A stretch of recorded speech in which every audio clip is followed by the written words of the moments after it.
सबसे पहले आपको बताएं कि महमूदाबाद की सड़क पर गंदा पानी जमा है, जिसके बाईस सड़क तालाब का मंजर पेश कर रही है। सड़क से गुजरते नमाजी सीवरेज के नकारा सिस्टम से सख्त परेशान नजर आ रहे हैं। नमाजी सीवरेज के नकारा सिस्टम से सख्त परेशान नजर आ रहे हैं। इस पर मज़ीद तफसीलात जानेंगे अक्सर शाहिद से। जी अक्सर बताइएगा। जी बिल्कुल, मैं इस वक्त महमूदाबाद KB2 के इलाके में मौजूद हूँ और जहाँ आपको मेरे पीछे मेरे कैमरामैन दिखाएं कि सीवरेज का जो हाल है वो कराची में कुछ इस तरह का है कि हम आपको दिखा चुके हैं कि जगह जगह गलियाँ तो गंदी नज़र आती हैं, पर अब जो है वो सड़कें भी जो है वो यहाँ पर गंदगी का शिकार हैं। आप देख सकते हैं कि सीवरेज का पानी ने पूरी सड़क को जो है वो नदी बना दिया है। तालाब का मंजर ये पेश करती नदी जो है वो यहाँ पर आप देख सकते हैं। यहाँ के इलाका मकीन हमारे साथ मौजूद है क्योंकि ये एक आबादी वाला इलाका है। यहाँ के इलाका मकीन मौजूद है, इनसे बात कर लें। सर बताइएगा, नमाज के कपड़े तो ख़राब हो जाते होंगे क्योंकि कहीं से साइड से भी गुजरने की जगह नहीं है। नहीं, मुतबादिल रास्ता नहीं है यहाँ पे, और यहाँ आए दिन गटर का पानी होता है और फुल भरा हुआ होता है। कोई पुरसाने हाल नहीं है इस जगह का। तो आप लोगों ने फिर कोई शिकायत कंप्लेन नहीं की? शिकायत किसको करें? जिसको करते हैं वो कहते हैं हाँ हो जाएगा, हमें पीछे से ऑर्डर आएगा फिर हम करेंगे। यही होता रहता है। बलदियाती नुमाइंदे क्या कर रहे हैं? अपने घर में ऐश कर रहे हैं। दावे बरकरार हैं, देखने में कुछ ऐसा आता नहीं है। बाइक पे सवार शहरी जो है वो किस तरह से यहाँ से गुजर रहे हैं अपने आप का बचाव करते हुए। यहाँ पे जो बच्चे फुटबॉल खेलते हैं इनसे भी बात कर लेते हैं। बताना ज़रा यहाँ पे किस तरह से जो है वो आप लोग काम कर रहे हो और किस तरह से यहाँ से गुजरते हो। बाइक पे भी आप आ रहे थे तो आपको लगती तो नहीं है, गिरते गिराते तो नहीं? ये अभी हम 2 मरतबा गिर चुके हैं बाइक पे। यहाँ पे सारे कपड़े गंदे हो गए। नमाज़ पढ़ने के लिए जा रहे थे हम नानी के घर पे, वहीं से नमाज पढ़ने आते सारे कपड़े हमारे गंदे हो गए। देखें बिल्कुल यकीनन जो है इस वक्त देख सकते हैं कि बच्चों के जो है वो पैर भी ख़राब हो रहे हैं और इतना ज़्यादा पानी यहाँ पर खड़े हैं। कुछ पता नहीं है कि यहाँ पर कोई नाला भी खुला हो, कोई हादसा भी पेश आ सकता है। गंदगी तो गंदगी, लेकिन अगर कोई नाला खुला हुआ होगा तो कोई शहरी, खासतौर पर बाइक पे सवार शहरी जो होते हैं वो उस पर गिर सकते हैं और पैदल चलने वालों के लिए तो सड़क पर जगह ही नहीं बची। मुत्तईद बार जो है वो कंप्लेन कर चुके हैं पर कोई अमल ऐसा देखने में नहीं आता। लिहाजा जो बल्दियाती नुमाइंदे हैं उनको चाहिए कि मैदान में आएँ और इस चीज़ करें। जी। डिस्ट्रिक्ट कोरंगी ऑफिस PS 95 के सामने सीवरेज का पानी जमा हो गया है। इलाका मकीनों का कहना है कि बल्दियाती नुमाइंदे वोट लेने आ जाते हैं लेकिन काम कुछ नहीं करते। मजीद बताएंगी हमारी नुमाइंदा राबिल अशरफ।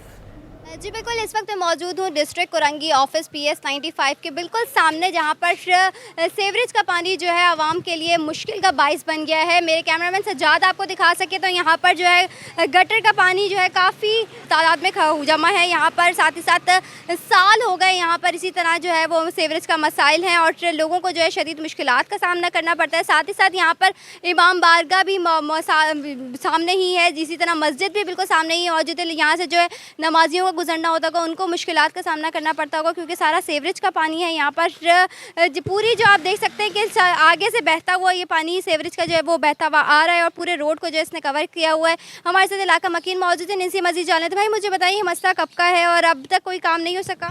जी अस्सलाम वालेकुम। असल में मसला ये है कि कंप्लेन तो बहुत करते हैं लेकिन कंप्लेनों पर कोई अमल दरामद नहीं होता है, जिसकी वजह से ये सारे मामला हो रहे। लोग यहाँ से बेच के जाने पे मजबूर हो रहे हैं सिर्फ इस पानी की वजह से। गुज़िश्ता 3-4 सालों से ये मसला रेगुलर चल रहा है। अच्छा भाई मुझे बताएं कि ये पानी की वजह से जो है ज़्यादा बीमारियाँ भी रोनुमा हो जाती है क्योंकि बच्चे भी हैं। हाँ जाहिर सी बात है, ये तो है ही। फिर गटर के पानी की वजह से बीमारियाँ वगैरह जन्म लेती हैं। मच्छरों का तो यहाँ बहुत ज़्यादा हो जाता है, रात को मच्छर हो जाते हैं। बताइए ऑफिस भी सामने ही है तो क्या कभी उनकी तरफ जानिब से कोई कार्रवाई नहीं की गई, कुछ काम नहीं किया? जब वो वोट लेने के लिए आएंगे तो फिर जाहिर सी बात है कोई ना कोई तो वो करेंगे ना कि भाई अब ये कर देंगे वो कर देंगे। देखें अब अल्लाह मालिक है, लेकिन मुस्तकिल मामला तो ये ऐसे ही है। जी बिल्कुल, जैसे कि आपने सुना हमारे साथ इलाका मकीन मौजूद है, उनका यही कहना है कि UC का ऑफिस भी सामने है लेकिन उसके बावजूद जो है वो सूरत हाल इसी तरह की है कि यहाँ पर जो है सीवरेज का पानी जमा है। साथ ही साथ आगे इमाम बारगाह भी है, मस्जिद भी है, लेकिन उसके बावजूद यहाँ पर जो है सालों से काम नहीं हो सका है। साथ साथ उनका यही कहना है कि वोट के टाइम जो है यहाँ पर UC आ जाते हैं वोट वगैरह लेने, लेकिन अभी तक जो है इसका काम इसी तरह ऐसी मामूल पर और जो है आधे से ज़्यादा लोग यहाँ पर घर भी छोड़ के जा सकें सिर्फ और सिर्फ इस सीवरेज के पानी की वजह से। जी नाज़रीन, कराची में सड़कों की हालत ज़्यादा तब्दील ना हो सकी। कोरंगी नंबर 2 की सड़क पर 6 माह से सीवरेज का पानी जमा है। इलाका मकीनों का कहना है कि मुतादिद दरख्वास्तें दे चुके लेकिन मसला हल नहीं हो रहा। मज़ीद जानेंगे अपनी नुमाइंदा सबा परवेज से। जी बिल्कुल, शहरी कायद में सरकारी इदारे तो खस्ता हाली का शिकार थे ही, अब जो है वो सड़कें भी जो है वो खस्ता हाली के बायस जो है वो सीवरेज के पानी में जो है वो भरी पड़ी है। अगर मैं इस वक्त कोरंगी 2 नंबर पे मौजूद हूँ, अगर मेरे कैमरामैन आपको दिखा सकें तो यहाँ पर 33C की ये सड़क है जो इस वक्त जो है वो सीवरेज के पानी में डूबी हुई है और जो है वो शहरी अपनी मदाद के तहत जो है यहाँ से गुजारा कर रहे हैं, गुजर बसर कर रहे हैं।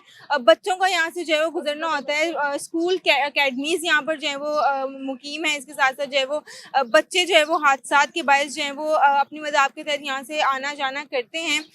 मेरे साथ इस वक्त जो है वो इलाका मकीन भी मौजूद है। मुझे बताइए कि कब से ये सूरत हाल है?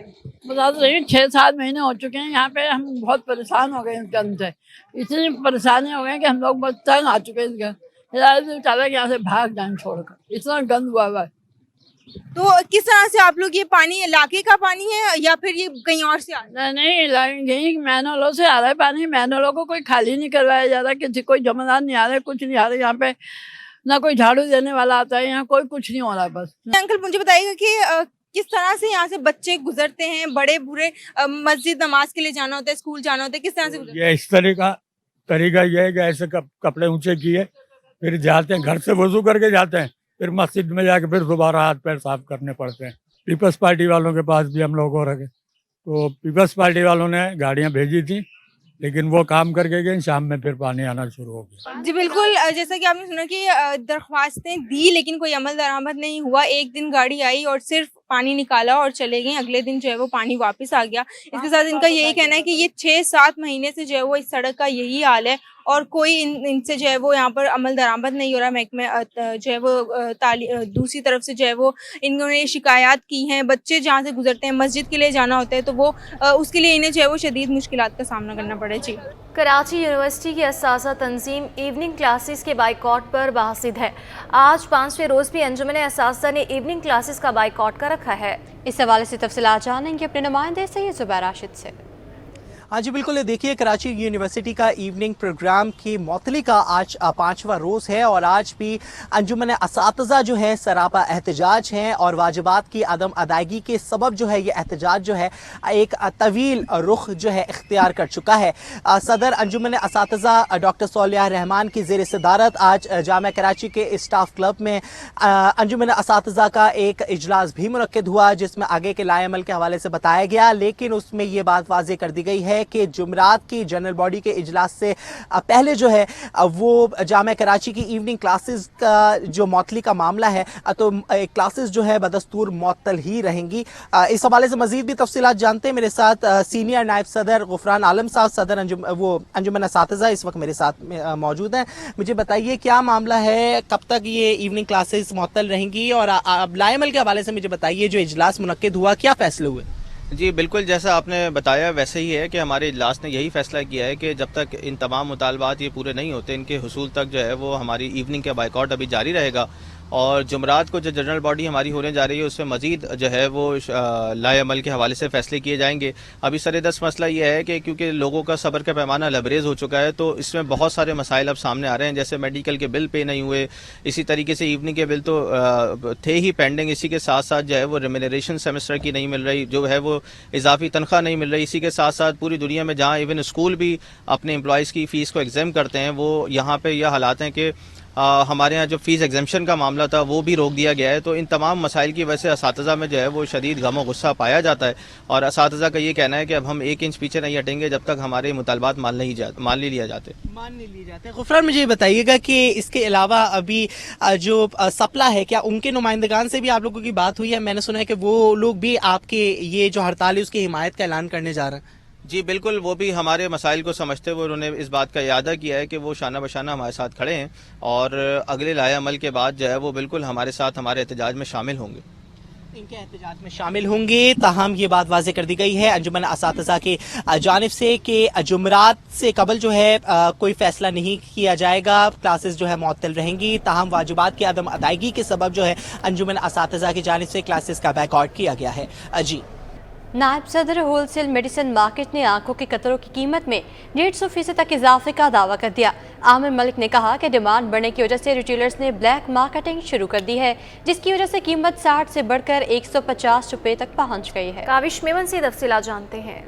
अब बिल्कुल देखें, ये इस शहर की बदकिस्मती है कि जब भी किसी भी किस्म का कोई बहरान आता है तो जो माफिया है वो सरगर्म हो जाता है। इस वक्त आशोब चशम की वबा फूट पड़ी है और मुतादिद केसेस जो है वो रिपोर्ट हो रहे हैं। उसका जो हल बताया जाता है वो है कि आंखों में आई ड्रॉप्स का इस्तेमाल किया जाए, लेकिन इस वक्त मार्केट में और जो आम रिटेल की दुकानें हैं वहाँ पर इसकी शॉर्टेज देखने में आ रही है, क्योंकि अचानक जो है उसकी डिमांड बढ़ गई है तो मार्केट में इसकी शॉर्टेज भी और कीमत भी जिसके बाद मौजूद है उसने इजाफा कर दिया है। क्या बुनियादी रीज़न है, वजूहत क्या और कब तक ये मसला हल हो सकता है? मेरे साथ मौजूद है नायब सदर है मेडिसिन मार्केट के आमिर मलिक, उनसे बात करते हैं। आँखों की बीमारियां एक्चुअली मौसम की वजह से आती हैं ना, तो इस वक्त मौसम इतना ज़्यादा ख़राब है तो उस वजह से अचानक ही आँखों की बीमारी अब ये अपना बिल्कुल मतलब कराची शहर में फूट पड़ी है।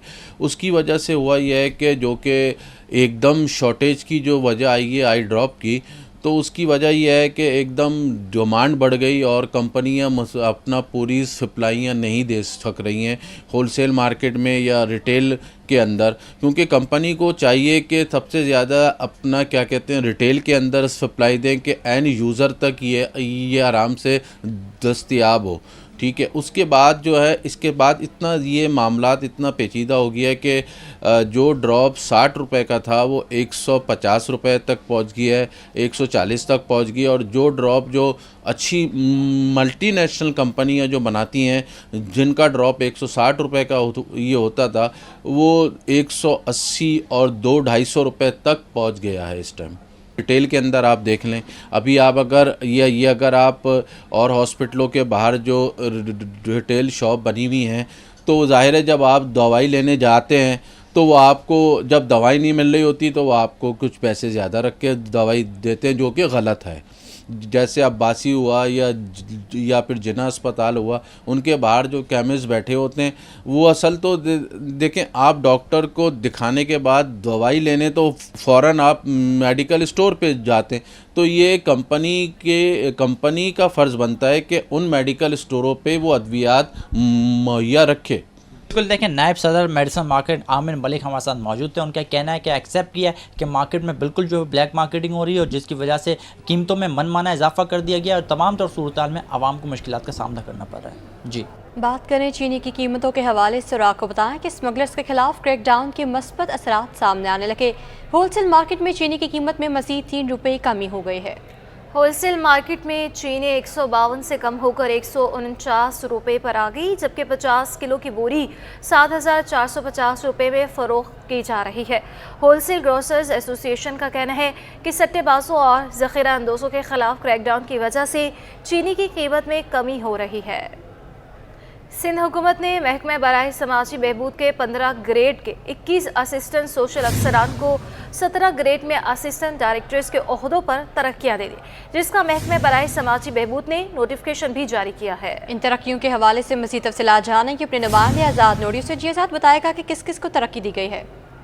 जी बिल्कुल, सिंध सरकार ने महकमा बराए समाजी बहबूद के 15 ग्रेड के 21 असिस्टेंट सोशल अफसरान को 17 ग्रेड में असिस्टेंट डायरेक्टर के ओहदों पर तरक्कियां दे दी हैं, जिसका महकमा बराए समाजी बहबूद ने नोटिफिकेशन भी जारी कर दिया है। नोटिफिकेशन के मुताबिक तरक्कियां पाने वालों में जुबेदा सरो, गुलशन भाइयों, सकीना शेख, तहसीन अहमद, मोहम्मद अहमद, अब्दुल वहीद समेजो वहीद, रिजवान अकबर सुखर, इसके अलावा आफ्ताब अली जमाली, मोहम्मद इब्राहिम, जीशान अहमद, अजहर अली, नूर मोहम्मद को भी तरक्कियां दी गई हैं, जबकि अरसलान शकील, अब्दुल हलीम, मोहम्मद आसफ अली कटक, सुनील खालिद हफरो, इसके अलावा नासिर अकबर, असद अब्बास खोखर, जाहिद हुसैन और शुएब को भी 17 ग्रेड में तरक्की देकर असिस्टेंट डायरेक्टर का ओहदा दे दिया, जिसका नोटिफिकेशन भी जारी किया गया है। जी आज़ाद नोड़ी, अपडेट के लिए आपका बहुत शुक्रिया। खेल, सियासत, साइंस और टेक्नोलॉजी समेत मुख्तलिफ मैदानों में कार नुमाया अंजाम देने के बाद इंतजामी मामलात में भी ख़वातीन मर्दों के शाना बशाना हैं। मुल्क की तारीख में पहली बार कराची समेत सूबे के मुख्तलिफ हिस्सों से 16 ख़वातीन को असिस्टेंट कमिश्नर तैनात कर दिया गया है। आज़ाद नोड़ियों की रिपोर्ट देखिए। निगरां सिंध सरकार ने फील्ड अफसरान की तैनातियों में ख़वातीन को खुसूसी तरजीह देकर नई तारीख रकम कर दी है। सिंध के मुख्तलिफ अजला में 16 असिस्टेंट कमिश्नर्स तैनात कर दी गयी। असिस्टेंट कमिश्नर्स के ओहदों पर तैनात ख़वातीन में सबसे बड़ी तादाद यानी 11 ख़वातीन को कराची के मुख्तलिफ सब डिवीजन्स में तैनात कर दिया गया। इन ख़वातीन में नाहिद अहमद, फातिमा साइमा अहमद, शाइस्ता जबीन मुनव्वर, नेहा शाह, जारा शाहिद शामिल हैं, जबकि निदा समन, आसमा बतूल, सारा अमजद, सायरा खान, जैनब जहांदाद और मधिया नारिजो का भी कराची में तकर्रुर कर दिया गया है। इसके अलावा रिदा टालपुर, राफिया नाज, शाहिदा परवीन, सोबिया फलक और कायनात तुफेल को सिंध की मुख्तलिफ तहसीलों में तैनातियां कर दी गई हैं। आजाद नोहलियो, सिटी 21। अब आपको बताएं कि महकमा रेलवे के मुसाफिरों की जिंदगियों से खिलवाड़, बेशतर ट्रेनों की बोगियां खस्ता हाली का शिकार हैं। शालीमार एक्सप्रेस की लोअर एसी की बोगी की सीटों के नट बोल्ट जंग आलूद होकर टूट गए हैं। किराए पर कोई समझौता नहीं, लेकिन सहूलियात भी ना होने के बराबर होंगी। ये इकदाम है महकमा रेलवे का। बेशतर ट्रेनों की बोगियां खस्ता हाल हैं, लेकिन हुकाम उन्हें स्क्रैप करने के बजाय जुगाड़ के तौर पर चला रहे हैं। शालीमार एक्सप्रेस की बोगियों पर लगी सीटों के नट बोल्ट जंग आलूद होकर टूट गए हैं। इकानमी क्लास तो एक जानिब, लोअर एसी की बोगी की छतें भी खस्ता हाल हैं। ट्रेन की बोगियों पर जगह जगह जोड़ लगाकर जुगाड़ किया गया है। बाथरूम्स का भी कोई पुरसाने हाल नहीं। छतें टपकने लगी। ये खस्ता हाल बोगियां किसी भी हादसे की वजह बन सकती हैं। पेट्रोलियम मसनूआत की कीमतों में इजाफे के बाद कराची की पब्लिक ट्रांसपोर्ट के किरायों में मनमाना इजाफा कर दिया गया। ऐसे में पीपल्स बस सर्विस के किराए मुस्तहकम है। इंतजामिया के मुताबिक किराए में इजाफे का कोई इम्कान नहीं है। आवाम की सहूलत के पेश नज़र फैसला किया गया है। आदिया नाज से मज़ीद तफसीलात जानेंगे। आदिया, आगाह कीजिए। बिल्कुल, हुकूमत की जानिब से पेट्रोलियम मसनूआत की कीमतों में इजाफा किया गया, जिसके बाद अब पेट्रोल जो है वो फ़ी लीटर तकरीबन 332 रुपये का जो है वो दिया जा रहा है, जिसके बाद कराची की पब्लिक ट्रांसपोर्ट के किरायों में इजाफा देखने में आया है। और बताया जा रहा है कि जो मिनी बसेज़ हैं उनका किराया अब 80 रुपये से बढ़कर तकरीबन 100 रुपये कर दिया गया है। और इसी तरह जैसे एक स्टॉप से दूसरे स्टॉप पर उतरना हो तो उसका किराया जो है वो बढ़कर 40 से 50 रुपये हो गया है। ऐसे में पीपल्स बस सर्विस के किरायों में इजाफा होगा या नहीं, इस हवाले से इंतजामिया का ये मौक़िफ़ है कि किराया वही रहेगा। आइए मुसाफिरों से जानते हैं कि वो इस फैसले को कैसे देखते हैं। ऐसे में जब मिनी बसेस जिनका सफ़र जो है वो तकलीफ दे भी होता है, मुसाफिरों से पूछते हैं कि वो इस फैसले को किस तरह से देखते हैं। अस्सलाम वालेकुम। वालेकुम सलाम। अच्छा, ये बताइएगा, पीपल्स बस के किरायों में इजाफा नहीं हुआ है और अभी तक इंतजामिया की जानिब से ऐसा कोई मौक़िफ़ आया भी नहीं, उनका कहना है कि ऐसे ही रहेगा। क्या कहेंगे आप, क्योंकि दीगर बसों में भी आप सफ़र करते रहे, वहाँ पर तो इजाफी किराया देना पड़ा। जी बिल्कुल ऐसा ही है, लेकिन इस बस में हम जितना देते 50 रुपये दे रहे हैं शुरू से, अभी तक वही दे रहे हैं। और आम बसेस में जब हम सफ़र करते हैं तो उसका किराया बढ़ चुका है। आप क्या कहेंगे इस फैसले पर, क्या अप्रिशिएट करना चाहेंगे और दीगर पब्लिक ट्रांसपोर्टर्स जो हैं उनको क्या कहेंगे? उनको कहूँगा कि कुछ इजाफा कमी की जाए किरायाजात में, और इसको मैं अप्रिशिएट करना चाहूँगा क्योंकि ये हमें बहुत फैसिलिटीज़ कर रहे हैं और बहुत हमें जो है इस बात से खुशी है कि ये किराया हमसे मुनासिब लेते हैं, तभी हम ट्रांसपोर्ट में कहीं भी अपनी जॉब्स वगैरह पे या आ जा सकते हैं बआसानी। Very much. आपने देखा उसकी एक बड़ी वजह ये है कि इस बस में सफ़र करने वाले जो लोग हैं उनको अगर देखा जाए तो तादाद रोज़ बरोज़ उसमें इजाफा ही देखने में आ रहा है। मुख्तलिफ रूट्स पर हमने ये देखा है जितनी कैपेसिटी में या जितनी क्वांटिटी में गाड़ियाँ चलाई गई थी, आवाम की उसके ऊपर जो है वो राइडरशिप देखते हुए इंतज़ामिया की जानिब से रूट्स पर बसों की तादाद को बढ़ाया जा रहा है। और ऐसे में अगर किराया कम हो तो फिर क्या ही कहने, क्योंकि फैसिलिटेट किया जा रहा है इदारे की जानिब से। अच्छा सफ़र जो है वो कम पैसों में अगर मिल जाए तो फिर क्या ही बात है। इसके साथ साथ एक और अहम बात वो ये सामने आई है कि जो साबिक वज़ीर ट्रांसपोर्ट सिंध थे शर्जील इनाम मेमन, उनकी जानिब से भी वाज़ेह यही किया गया था कि इसके किरायों में जो है वो इजाफा नहीं किया जाएगा। दीगर बसों के जो ट्रांसपोर्टर्स हैं वो अलबत्ता किसी भी सूरत जो है वो कॉम्प्रोमाइज़ करने को तैयार नहीं हैं और पब्लिक के साथ जो रवैया है वो इसी तरह की, अगर आप इजाफी किराया दे सकते हैं तो वेल एंड गुड, नहीं दे सकते तो आपको बस से नीचे उतरना होगा। ऐसे में पीपल्स बस सर्विस की इंतज़ामिया का ये जो फैसला है ये काबिल तहसीन है। ईद मिलादुल नबी का मरकजी जुलूस ज़िला जुनूबी से हर साल बरामद होता है। जुलूस के मुक़र्ररा रास्तों और ज़िला जुनूबी की मसाजिद के अतराफ ज़िला इंतज़ामिया ने क्या इक़दाम कर रखे हैं, जानते हैं अपने नुमाइंदे जुनेद जावेद से। देखिए जी, ईद मिलादुल नबी के सिलसिले में तैयारियां जो है वो डिस्ट्रिक्ट साउथ की जानिब से शुरू कर दी गई हैं, क्योंकि मरकज़ी जुलूस जो है वो डिस्ट्रिक्ट साउथ में से ही बरामद होता है। बोल्टन मार्केट पर कायम मेमन मस्जिद से बरामद होता है। तो इस सिलसिले में जो मोहल्ले का इलाके हैं वहाँ पर तो सफाई सुथराई के इंतजाम को जो है वो बेहतर किया जा रहा है और साथ ही जो जहाँ जहाँ गड्ढे हैं उनको भी भरने के जो इकदाम डिस्ट्रिक्ट इंतजामिया कर रही है। इस वक्त मेरे साथ मौजूद है डायरेक्टर एडमिनिस्ट्रेशन साउथ मोहम्मद रईसी साहब। सर, क्या इक़दाम कर रहे हैं, क्योंकि एक सबसे बड़ा जुलूस मुहर्रम के बाद जो निकलता है वो जो है वो यहाँ से निकलता है मेमन मस्जिद से, तो क्या तैयारी है? देखिए, वैसे तो हमारी तैयारियां हर साल की तरह इस साल भी ज़ोरों शोर से जारी है। आशूरा के बाद फौरी तौर पर ईद उल मिलादुल नबी का आमद है। इस हवाले से जहाँ हमें कारपेट की ज़रूरत पड़ी है वहाँ कारपेट की हम तैयारी कर रहे हैं। जहाँ जिस रोड को मोटरेबल करने की ज़रूरत है वहाँ मोटरेबल कर रहे हैं। अल्हम्दुलिल्लाह जहाँ स्ट्रीट लाइट की ज़रूरत है हमने वहाँ स्ट्रीट लाइट नस्ब की है।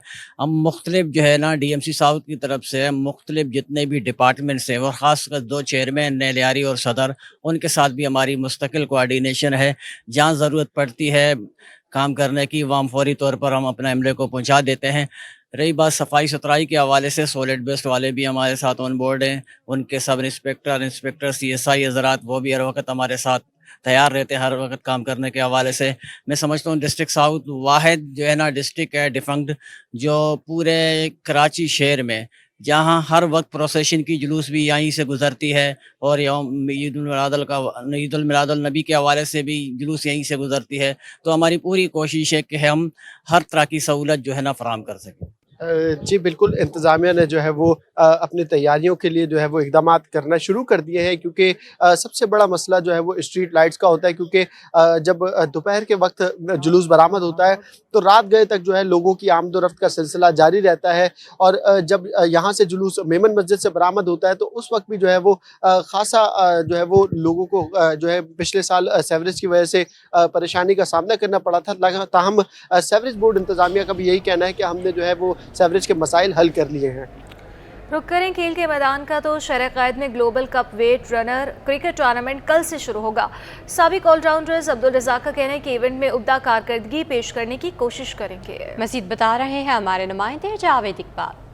वेटरन्स क्रिकेट वर्ल्ड कप शुरू होने जा रहा है 19 सितंबर से शहर-ए-कायद में। 8 टीमें इसमें हिस्सा ले रही हैं और रज़ाक भी पाकिस्तानी टीम का हिस्सा होंगे, यानी ओवर 40 में यंगेस्ट खिलाड़ी शायद यही हो। जिस तरह देखने इस वर्ल्ड कप को और कितने एक्शन आपके लोग देखने के लिए तरस रहे हैं, क्या कहेंगे? नहीं, बड़ा अच्छा है। देखे फर्स्ट टाइम ये हम खेल रहे हैं और जैसे पाकिस्तान वेटरन्स की टीम बनी हुई है, फवाद भाई ने कहा, तो इंशाल्लाह कोशिश करेंगे नेक्स्ट ईयर भी खेलें और बड़ी अच्छी अपॉर्चुनिटी है और एक तो शौक भी पूरा होता है और एक अच्छी क्रिकेट खेलने को मिलती है। कहाँ देखने पाकिस्तान टीम यकीनन फेवरेट होगी इस टीम इवेंट में, तो लग रहा है आपको कि अच्छा टाइम? डेफिनेटली देखें, जिस तरह की टीम इकट्ठी की है, सारे खेलते आ रहे हैं, मुझे उम्मीद है कि ये इसमें फाइनल में पहुंचेंगे और फाइनल जीतेंगे। सुना आपने कि बड़े यहाँ पे ज़बरदस्त मूड है उनका कहना है कि कोशिश ये हो कि अच्छा खेलें और एक्शन भी दिखाई दें। वेटरन्स वर्ल्ड कप एक अच्छा मौका है कि वेटरन्स खिलाड़ी अपने जो है दिखाएं सलाहियत जी। अब आपको बताएं कि कराची के शहरी ने कौवों की जुबान सीख ली। कौवों की आवाज़ निकाल कर उनसे बातें करता है और अपनी तरफ बुलाता है। इस नौजवान की क्या कहानी है, जानते हैं अपने नुमाइंदा आयमा खान से। जी बिल्कुल, हर इंसान में मुनफरिद सलाहियतें और मुनफरिद अंदाज़ होते हैं अपनी जो है वो चीज़ों को उभारने के। इस वक्त हमारे साथ कराची के एक ऐसे नौजवान मौजूद हैं जो कि दिल से नहीं, आंखों से नहीं, बल्कि कौवों से बातें करते हैं, इनसे बात करते हैं, हम जानते हैं। सर बताइएगा कैसे आपको ये शौक़ चढ़ा और कहाँ से मतलब आपने इसका आगाज़ किया और कब से ये काम कर रहे हैं? जी सबसे पहले तो मैं ये कहना चाहता हूँ आपसे, मेरे को ये 10 साल से शौक़ है माशाल्लाह से ना। तो अभी ये कुछ टाइम हो गया, मैं मतलब सोशल मीडिया के ऊपर 2, 4, 5 वीडियो मैंने डाली तो मेरी वायरल हो गई थी। तो इस वजह से तो लोग आगे पूछ रहे यार ये कब से। मेरा 10 साल से शौक़ है। पूरे पाकिस्तान में आप कहीं से भी बोलेगी इंशाल्लाह, और पूरे पाकिस्तान में कहीं से भी मुझे लोग अगर कहीं बुलाएं तो मैं कौवे बुला के दिखाऊंगा आपको इंशाल्लाह। अभी आप अच्छा सर, अभी आप हम देख रहे हैं कि मेरे कैमरामैन उस्मान आपको दिखाएं तो इस वक्त जो आसमान है उसमें कुछ ही बस चंद कौवे जो है वो उड़ रहे हैं। तो अभी हम आपसे रिक्वेस्ट करते हैं कि आप जो है वो आसमान पे हमें कौवे बुला के दिखा दें। इंशाल्लाह बिल्कुल, मैं अभी आपको दिखाता हूँ। अभी आप चेक करें, खाली सही है, मैं आवाज़ देता हूँ।